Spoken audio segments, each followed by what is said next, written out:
All right, hey, I'm Profit Picks here with Jared Lennon. I'm Alex, and I'm here with our special guest, the GOAT, Harry from ProSchmoBets. This man had a great 2022. This man has a great percentage clip in these main events in the UFC. I am so honored to have him on here today. Welcome, Harry. And I just want to say we've been disagreeing on a lot of fights on this card. I know we're a little bit confident, but I hate when I am on the opposite side of you. It really makes me ask a lot of questions. I do want to get straight into the fights that we are a little bit head to head on. And but how did your year go? How was your 2022? I know you started off 2023 right. How's it going over there, Harry? 2022, phenomenal. Alex, Jared, I appreciate you guys for having me on. Thank you, man.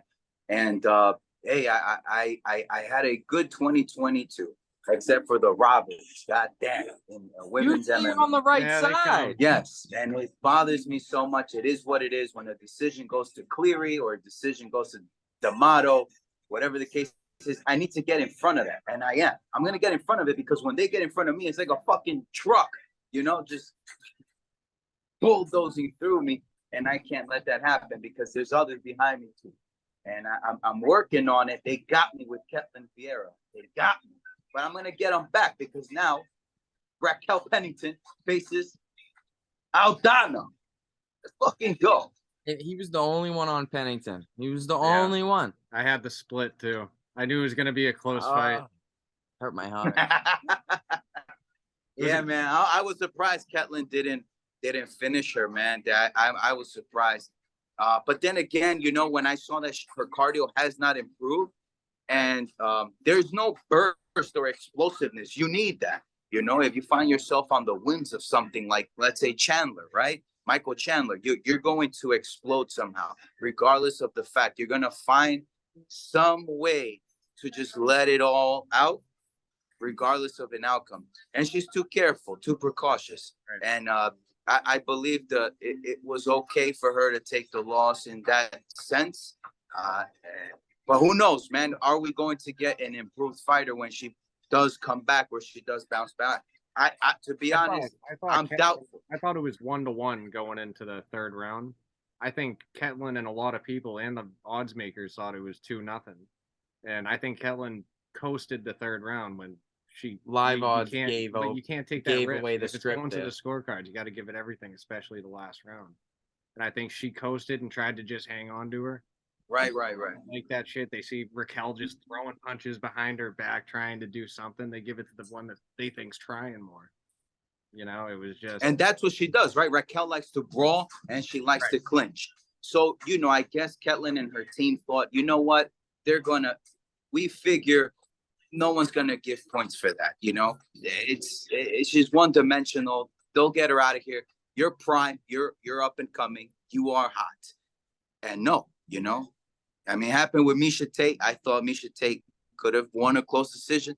It happened with old girl Holly Holmes. I thought that too could have went to Holly Holmes. But I followed the money on all of that, because of course I bet Ketlen Vieira through and through. Well, what got but it bites you in the ass. Was I noticed a lot of times when fighters win and people call it a robbery and a lot of people are upset about it, they're not getting a robbery in the next fight. And I don't think it was convincing enough, and they were probably trying to make some people happy and giving it to themselves. And we noticed something with fighters when they have kids on the way, they seem to fucking do great. And Keisha Torres is pregnant, and it was just, I just was trying to find reasons to be on the Raquel side. Raquel does her best work in the clinch. Ketlen's a judo black belt, so it's like. Yeah, man. And Ketlen had tough to pick a side. You knew they were going to be on the fence the whole time. Yeah, and her game appears to be mediocre still. Yeah, it is. Despite her good run, it's disappointing. I think she has to migrate, man. She has to get out of Brazil, man. Same thing with this old girl, not Tyler Santos, Amanda Lemos, man. If you Google the gym that she belongs to, it's a hole in the wall, bro. Really, huh? It's a hole in the wall. So who did she fight before? She just before Andrade. You're saying before Andrade? Yeah, right before Andrade. It was Hill by split, and she gassed out in the third and made us all sweat. There you go. You know, you have to migrate, man. You got to get out of these fucking gyms. Just like Bryce Mitchell. Everyone was telling me how, man, I get some hate message, DMs. I post them. I publish them. I screenshot and publish them. You work for the bookies. You're an idiot. And now they're like, yeah, man, I can't believe I didn't see right through Bryce Mitchell. You know, Well, look what do happened you to expect? Dawson. Look what Grant Dawson got out of there at the right time. Yes. You're right. He didn't want to talk about too much about why he was leaving. He was kind of vague, and he probably saw a lot of the shadiness and was like, "Yeah, I need to get out of here." And you know what? He probably saw it was having an effect on him gaining more skill and getting up to that next level, because they're probably more focused on making money over there than getting up to the next skill level.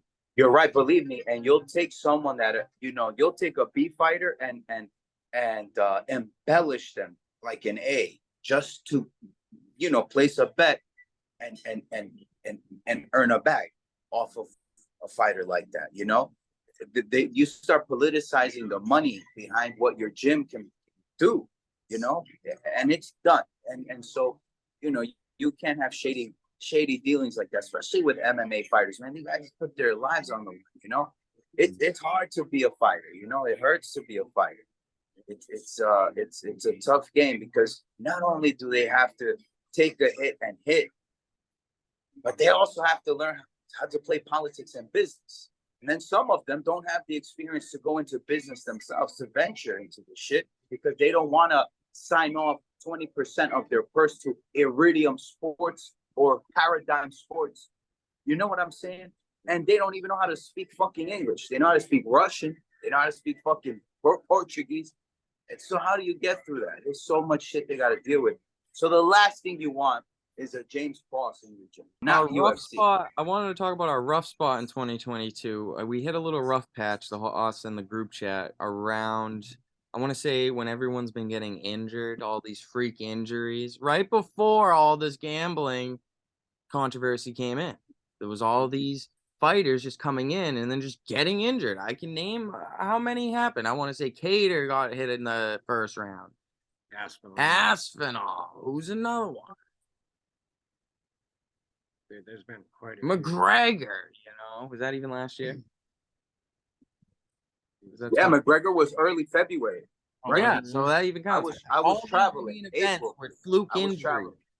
And Rachits. Yep. I was on all of these. And every single one, and it hurt. So that was honestly the downfall of my 2022, betting on all these injured, rigged fights. But you started it off great in 2023. You're smashing both of these main events. Max bet place, drop the balance twice. Love to see it. Let's see if we can keep this going. I know you're on something that I was very passionate on against. I know we're going to be button heads on this Tybura fight, but you do have a good stance, and I wanted to hear your stance because a lot of money has been coming in on Blagoy. He's about plus 125 right now. No way. It's still dropping? It's still dropping. I'll show you right now. Holy cow. That's wild. My brother, this is the lock of the year. Marcin Tybura. I'm telling you, man, we got a line reversal from 190, 180, 150. Not only that, is Tybura traveling, or he's already in Vegas, I think? He's already in Vegas. Right? So Ivanov's gonna have to travel through a few time zones, just like Paul Craig did. And that's it. Not only that, but if you're telling me with the line reversal, the volume is coming in on Ivanov, who I just told you had a knee buckling his last event against Marco de Lima. There's absolutely no way. Absolutely no way. It's still Tybura. Like, his striking differential is crazy. His endurance, his cardio, he's good. He can circle around Ivanov, These are two boring grapplers, of course. They can be. For some reason, I see this fight going in three scenarios. I see it mostly going to decision in a split, and you don't even want to be a part of it. Secondly, I see maybe Tybura somehow getting him down and getting a finish or a submission mainly. Because I trust Blagoy's chin. I trust it. Hey, This listen, is the I don't blame you. definition of a chin, and I've definitely said this before and watched you get cracked, but Hey, you know what's incredible too? And I know, listen, the public is not stupid. There's videos of Blagoy Ivanov sparring with Francis Ngannou. I'm out. training partner. That's who So Francis Ngannou took down. So I don't blame you. I don't blame you at all.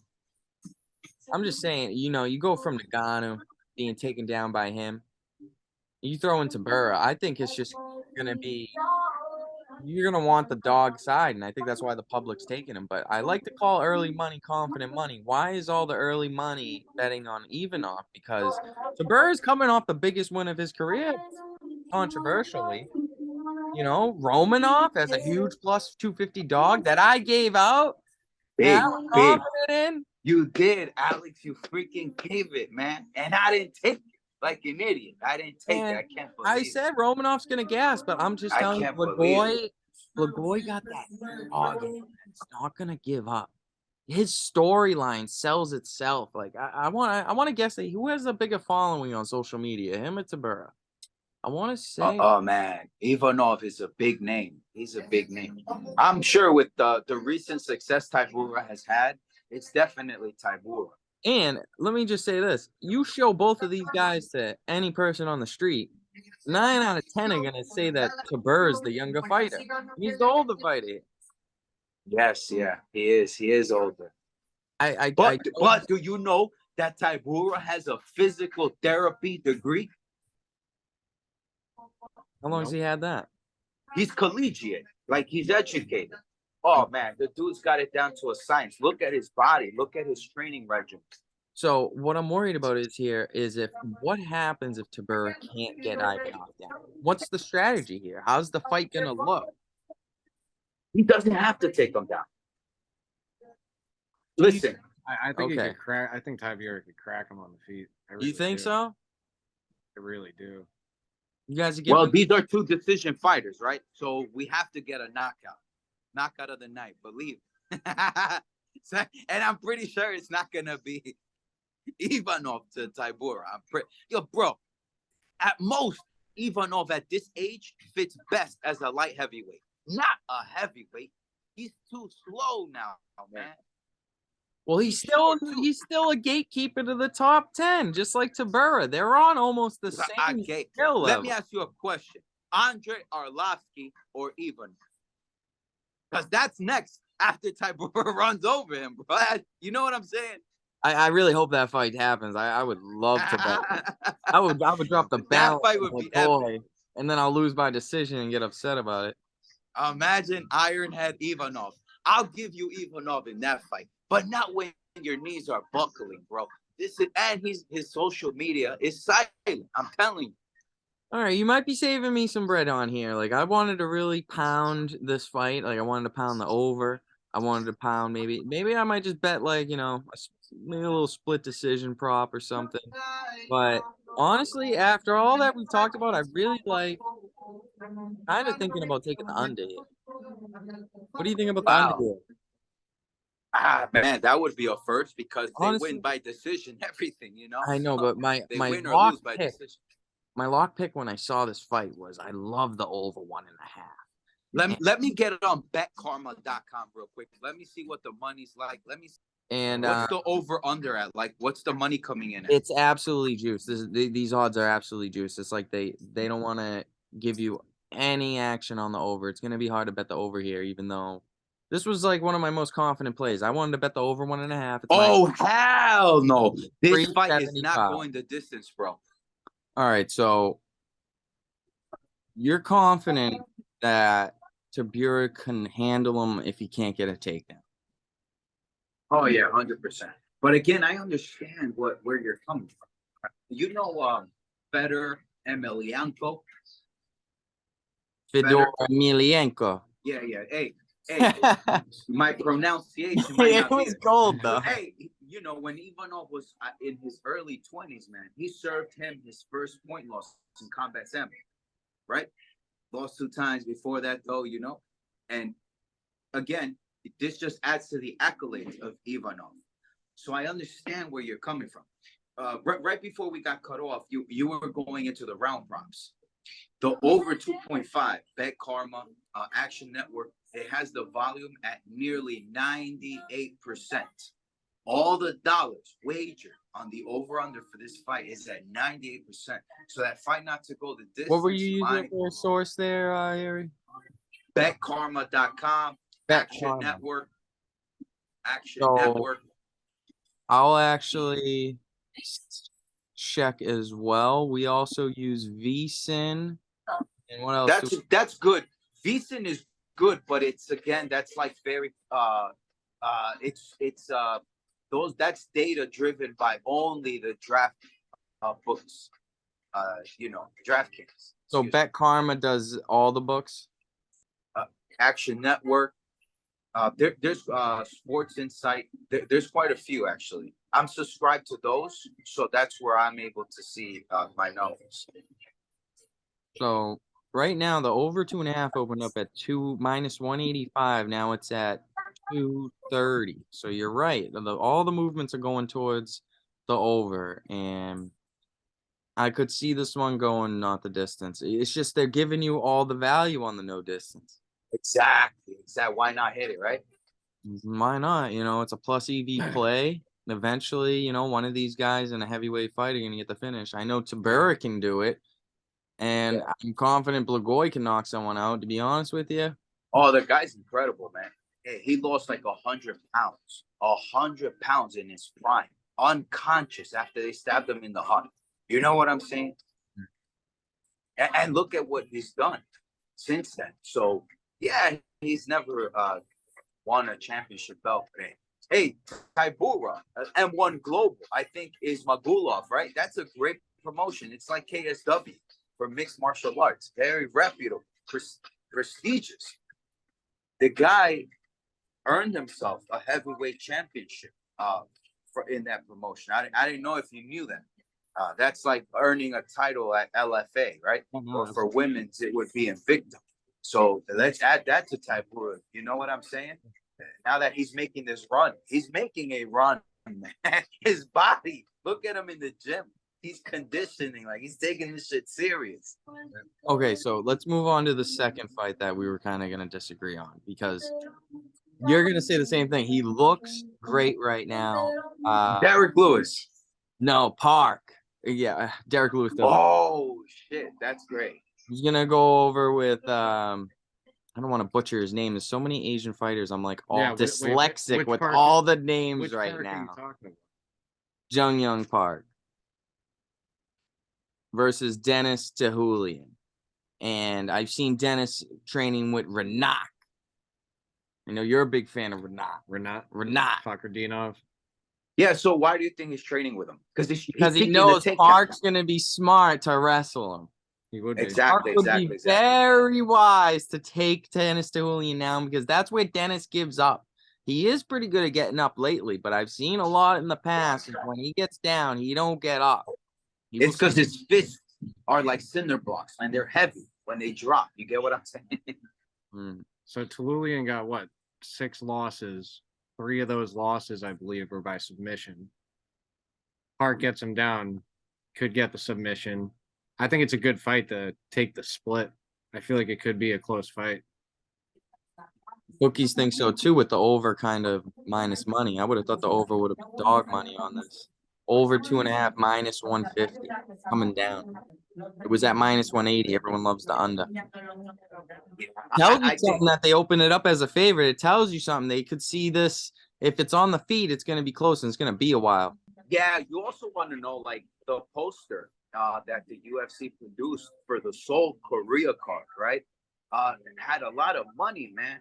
Just trying to work this event for Park, especially after that victory over Joseph Holmes. They were very fast, right? Get this fight together.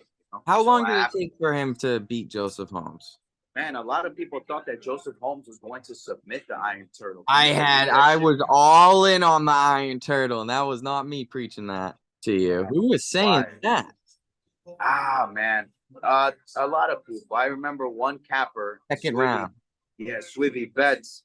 That guy at Swivy Bets, he sent it was wild, man. Man, him and the MMA fortune teller, I tried to get them on a ringer for 10,000, but they're quick to bet everybody else. We'd already been up. I We've don't already get been it. up on that Tim Means bet versus Kevin Holland.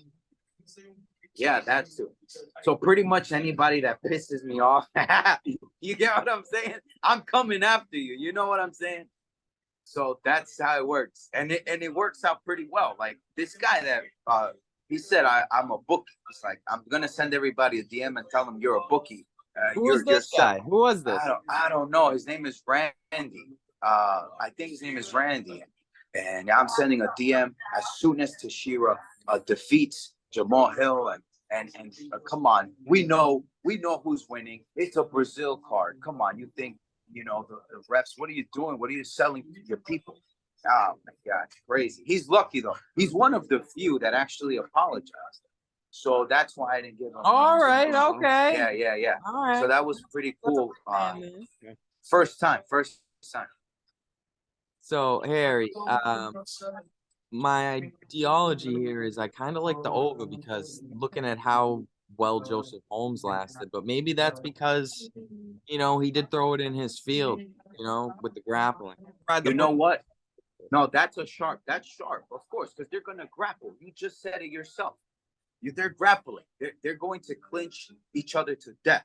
That's what's gonna happen. And who has the momentum? Obviously, the Iron Turtle. So this is the decision, regardless of who has a significant strike count. Even if you knock down the Iron Turtle, I guarantee you that the judges are giving it to the Iron Turtle. That's how I see it. That's why I like the split decision in there. I think it's going to be a close fight, and anything close, they're going to give it to the South Korean. Hey, there you go. It's kind of like Raquel Vieira. It's a hugging match against the fence, and it's hard to see which way they're going to give it. I could see it playing out like that. If you were skeptical, because I'm parlaying the two Korean top team guys, all right? Jung and Park, right? Park, Jung, Young. Now, here's the thing. If you are skeptical, then yes, Alex has the sharpest play. It's the over 2.5. That is sharp. That is sharp, man. That is sharp. What are the odds on that? It's kind of garbage. To be honest, I might even want to shave it to 1.5, which would be minus 210, I believe. Let me double check. Wow, that's a great parlay piece, man. Oh, minus 265, but it's, round robinable, parlayable. I think it's a little bit safer. I see this fight going a while. I see it almost going the distance. It's just I would have liked dog odds on that. I know there's probably value on taking the under 2.5 at plus 105, plus 110, but there's a reason why they have this as a favorite, and a lot of people are seeing this as a brawl, but I don't really see this as a brawl. Oh, hell no. No way. Not at all, man. Not at all. I think Park learned his lesson against RoboCop. Hey, yes, you're right. Not only that, but they don't have the cardio to produce a fight like that. The pace to brawl the fuck out of each other is just you gotta cut a whole round off there. So by That's round why two, I kind of fell for the public's opinion on that, because if it is a brawl, you gotta take the dog side, and I think that might be why public. I've been hearing a lot of Dennis Tuilinin picks recently because they think he's got a chance in a slugfest against Pac. a lot of people are saying that Tuilin's cardio is improving, and his output in his recent fights have come up a bit, But then again, you got Park, who's facing guys like Eric Andrew, so it might cancel out. That improvement cancels out. That's what I'm trying to say. I hated that fight. Looking back, that fight really didn't show me anything. Yeah, most of them actually. Okay, so we got about 4 bets going on. Harry loves Tybura. He loves Park. I love the overs in both, over 1.5. But we've already talked about taking a shot on the no distance and Tybura Ivanov. I think we're about on the same page in the main event here. Who are you liking in the main event there, Harry? Derek Lewis. And I know it sounds cliche to say he doesn't lose in Vegas, right? And we've heard this shit over time. Does he have a good record in Vegas? I'd rather see him in Vegas than Texas. Exactly. So, but That's here's a the thing. great. I've seen him. I just think, I mean, the guy is poised for acrobatic feats. Man. He's slimmed down a ton, which only leads me to believe. I mean, despite anything, let's just say Spivak out grapples this man. But you can't say that Derek Lewis doesn't have an uppercut, a high knee. Okay, you can't say that he doesn't have a sprawl or a ground and pound in his arsenal to counter that. You get what I'm saying? Yeah. That's a problem. What's the money like? Let me check what the volume's like real quick. Let me see where's the money. If everyone is loading up on Derek Lewis, this is heavyweight, so vitality is not even a question. We don't care. Be honest, the public's probably been losing their ass on Derek Lewis. I mean, They have. every time, if you've been fading this man, you've been making a lot of money lately. But if you've been betting on him, he's 0-3 in his last 3. Yeah, you're right. So the public is really upset at him. He's really lost his bias. I mean, I have a brother who's, a fan of the UFC. He's more of a casual, but I told him who was fighting this weekend, and he was a big Derek Lewis fan, but now he was like really passionate about trying to go bet against him. And I thought to myself, this is probably what most of the betting public is acting. Yeah. But they are giving you really that number at plus 190 feels like bait, Sometimes that looks a little bit too good to be true, but then again, at plus 350 against Blades, is it really worth value? Look, I think that the reason the line is set that way, because if he were to win, that line would be plus 130 to plus 150, plus 160 max, if there was a probability. But because there's a possibility, not even a plausibility that Derek Lewis could win, they're trying to make sure that the money is balanced. With a minus 200 line, you'll get a few parlays on Spivak, who's rather young. He could take a loss here. And Derek Lewis, who they're seeing on Instagram, just chiseled.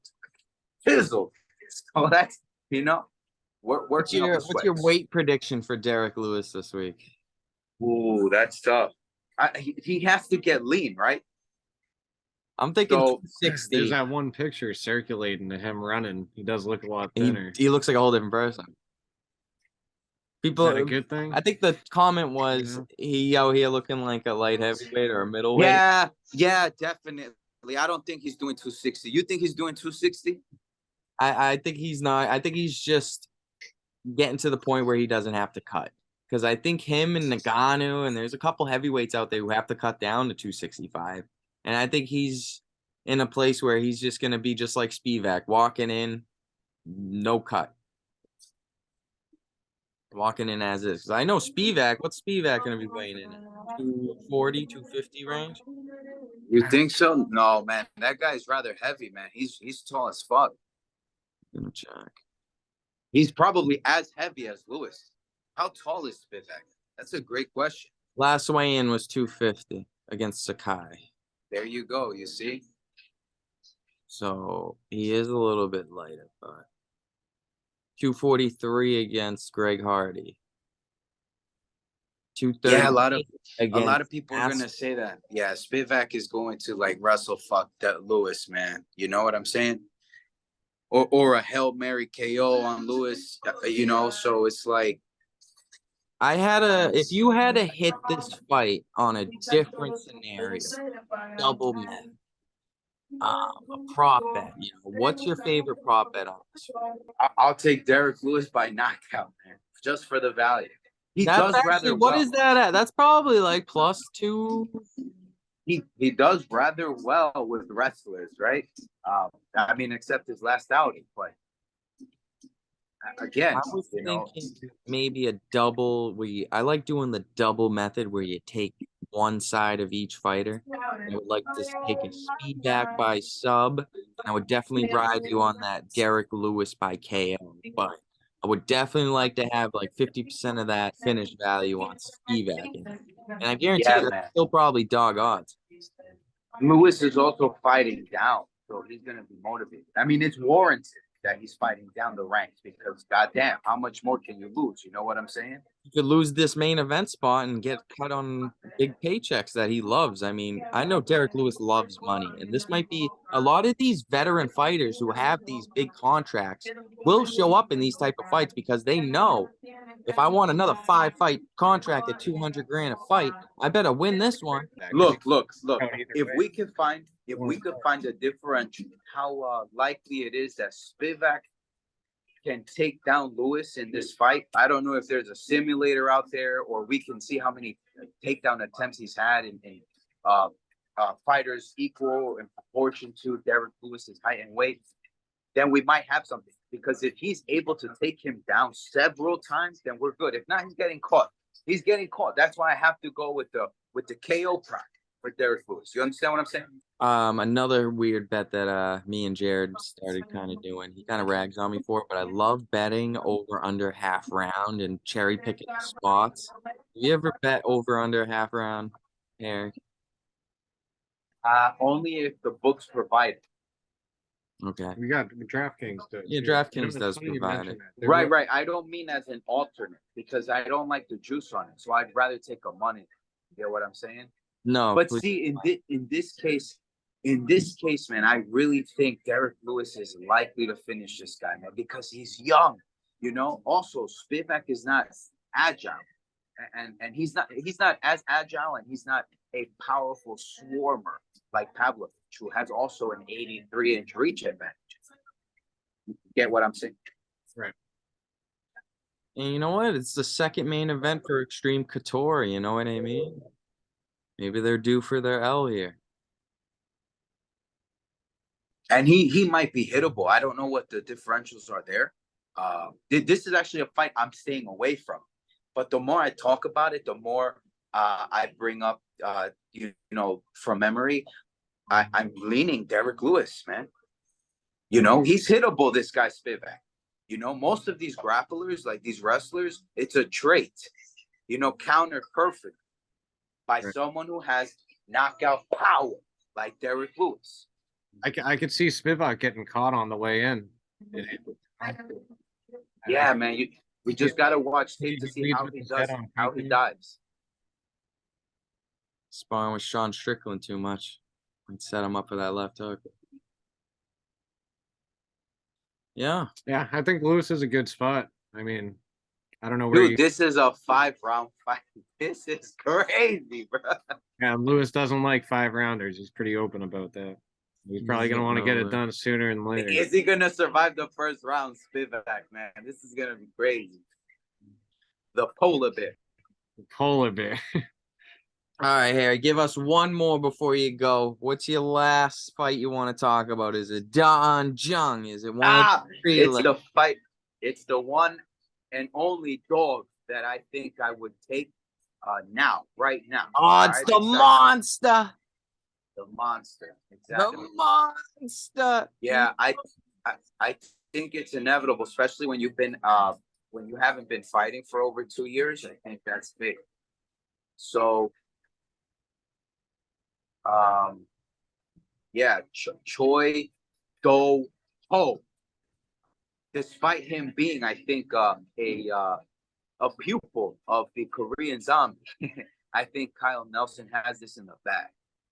I was on the other side of this after looking. I kind of like when these guys take a lot of time off. It allows them to get their medical. Yeah, but what was he doing, brother? You got to remember, he was in school. He was studying. He's dating his girlfriend. You're not gonna, what gym Kyle Nelson belongs to? Musoka. Yeah, it's in Ontario. Yeah, and Tony, he's very clever with his sayings about fighters being from other countries, right? Like the Argentine Silvana Juarez. He's like, man, she's from Argentina, and she just got to Tulum Gym in Mexico. What makes you think she's competitive enough? He's right. That's the same thing I was telling you about Amanda Lemos. Like, you have to get the hell out of that hole in the wall. You understand what I'm saying? And then also, like, what level of competition do they have in those particular gyms? That's why I like Jung, because he's with Korean top team. You understand what I'm saying? Choi Do-ho, I don't know what gym he belongs to, but I'm pretty But sure he's not he's with. with Korean Zombie. Yeah, but but what gym is that? It's Korean Korean Zombie, Zombies camp. Exactly, right? Uh, who else? Yeah, but this is a Korean Zombie type of fight. I'm trying to draw an analogy.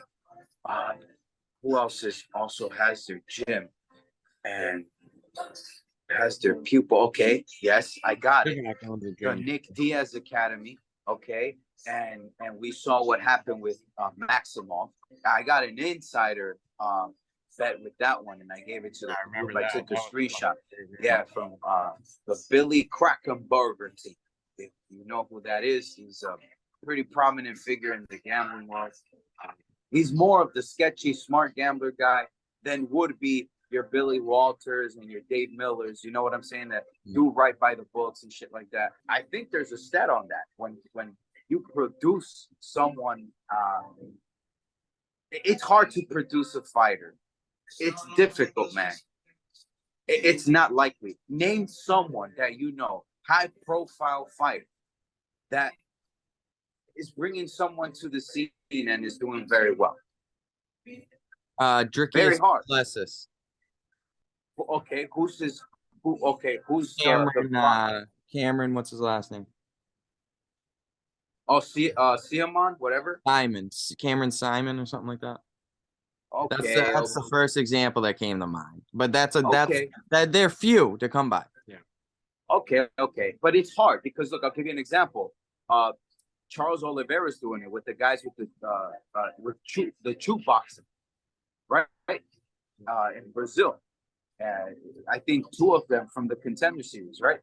And then like 2 of them from his gym, and 1 I think in the LFA. Mm-hmm. It's and look at how you're producing it in Brazil. Yeah, you get what I'm saying? Not in Korea. So that's why I give Kyle Nelson the edge here. All right, at plus 170 is very telling as well. Here's my problem with this fight is that I don't know if this man should be in the UFC. And I have a problem with, I have this little trend. Tyron Woodley was the last person who I hit on this trend. It's the sellout trend. When fighters are on just complete sellout mode, they ain't worried about, they're not worried about anything other than just money. Kyle Nelson is on I need money mode. I trust Du Choi with my money at minus 200 rather than Kyle Nelson just because of his Instagram. Go on his Instagram, take a look at it. This is my sponsor. Hey, I'm looking for sponsors. Who's coming to sponsor me? This man's 1 fight away from getting cut from the UFC, and he's worried about getting new sponsors. His priorities are backwards. I think Du Choi is on the right path compared to his last fight. He just fought Charles Jourdain, and people remember that fight for being a great fight. This man's Yeah, but that's Charles Jourdain, brother. So if Kyle Nelson is just massively bigger than him, yeah, I'll stay away. Or Kyle Nelson might look good there, but he's been actively fighting, and they robbed him from that fight, the Jai Herbert fight. Remember? It was a close fight. You thought he won that fight? Oh, you gotta be kidding me, man! That he definitely I could did. watch it over again, but from what I told, I thought Jai won it pretty clear. Nelson, Jai Herbert. Hold on, let me see real quick on the UFC stat page. Yeah, no, he definitely won that fight, man. That was disappointing. Oh my God, it was a unanimous decision. You gotta be fucking. I think I had Jai Herbert. Holy shit, that's crazy. I didn't think it was that bad. I had Jai in that fight. I remember going to the decision thinking I lost. And then he got his hand raised, and I was like, oh, fuck, all right, I'll take it. Yeah, man, look at that, dude. Yeah, it was the 4 attempts that Kyle Nelson had on Jai Herbert. It was a significant strike count and landed punches. No, come on. The leg strikes to the body. No, man, come on. This is no good. he had bad press on it too, Jai Herbert. So Yeah, Kyle Nelson had more strikes, but yeah, and I get you, man. You might say like Kyle Nelson is very reliant on those 1-2 bombs, but come on, man. We're talking about a South Korean fighter. you're right. And South Koreans aren't the They, most they right, right. because they don't have the train, they don't have the people around them, the mentors. You know, they just have the Koreans on. That's all they got. France, at least France has. They're working out a roster finally. You get what I'm saying? Even in women's MMA with this the blonde chick. That's You what might be right. Kyle might be just a little bit too big for him too. yeah, they say that they're both the same height. I don't know if that's true. Wasn't there a 5'9". fight at 155 against? Yeah, it was. That cut might be hard for Nelson too. Back down. Yeah, this is a featherweight fight. That helps to do Choi. You think so? I don't think so. You think so? I think he's not fluctuating around weight. Do Choi is the natural featherweight here. I think. So I you don't. think this might be a reset for Choi? The reset that Choi needs. I think this is the reset for Choi, and Kyle is gonna get cut. But you know, it's also an attempted reset for Kyle Nelson. Whoever loses this fight is cut. You know it too. This is one of these fights where they're both against the wall. Yeah. How old is this kid Choi though, bro? You know, this guy just got 31. engaged. He's young. Oh, He's 31. He reminds me of like Alex Caceres, where you got brought into the UFC too young. You know what I mean? He was young at let's see here. He was brought in the UFC. I was 8 watching years tape ago. on Choi. I was watching tape on Choi. And you know, I don't know, man. I just remember seeing that his defense is vulnerable. He has one strong weapon. That's straight right. It's Kyle Nelson's scary. I know he hits hard. yeah, he wants to land bombs all the All time. right, well, what about this? What do you think about the under then at -165? The under. Oh, let me see what the public is saying on the under. Let's follow the money. Public's on the under. You think so? Yeah, it's coming up. It's going higher. Under 2.5's gone up from -120 to -155 at 5 dimes. You are right. Everybody's on the under. Try and slug him. He's gonna slug him overhands. This guy's gonna look for the straight punch. Yeah. Can you circle around him? Could he finish him? Kyle Nelson. Does Kyle Nelson finish people? That's a great. Does he finish fighters? He can. He has. He can. He hits hard. I definitely think he has some finishes under his belt. Last 5 fights. Let me see. Last 5 fights. Maybe nothing recent. Oh hell. Yeah. Polo Reyes, he knocked out, but Mortaza. Oh yeah. This guy could finish Choi. Yeah, I'm sticking with the 1 unit Kyle Nelson plus 170. I like the value there. That's my pick. A bad spot. well, there you go, guys. You got all the picks from Harry, and I want the audience to know how blessed you are, because Harry isn't like most of these gamblers, like any other YouTuber gambler, because he's the one showing the slips. He's the one betting the balance. He's betting bigger than most of these gamblers out here, and he is the furthest thing from a fraud out here. Thank you, Harry, for joining us, and we'll talk to you hopefully Monday for another session with a group chat. Let's go, Alex. We're going to synthesize this a little better, align it, man, the grind that we're on. And anytime you need me, man, I'm here, brother. Jared, it's good to see you, man. Good to Pleasure as always, Harry. Yeah, brothers. All right, man. Take it easy. I'll catch you on the flip side. I'll see you. We'll talk to you soon, Harry. All right, brother. Be good. All right.